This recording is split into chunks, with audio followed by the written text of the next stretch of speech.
যারা metro station, BTV সহ সরকারি স্থাপনায় তাণ্ডব চালিয়েছে, পুলিশের ওপর হামলা চালিয়েছে, তাদের কঠিন শাস্তির মুখোমুখি হতে হবে বলে জানিয়েছেন পুলিশ প্রধান। তাদের বিষয়ে তথ্য জানালে পুরস্কৃত করার ঘোষণাও দেন তিনি। রাজারবাগ পুলিশ হাসপাতালে আহত পুলিশ সদস্যদের দেখতে গিয়ে কথা বলেন। এদিকে রাজধানী জুড়ে কারফিউয়ে তৎপর ছিল সশস্ত্র বাহিনী। মহিম মিজানের প্রতিবেদন। গেল কয়েকদিনের সংঘাত সহিংসতায় আহত পুলিশ সদস্যদের চিকিৎসা চলছে রাজারবাগ পুলিশ হাসপাতালে। রবিবার সকালে তাদের দেখতে যান IGP Chowdhury Abdul Al Mamun.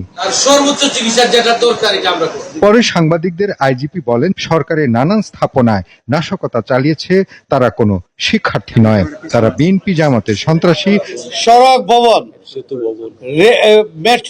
Metro rail, সেতু ভবন, বিআরটিএ, টোল প্লাজা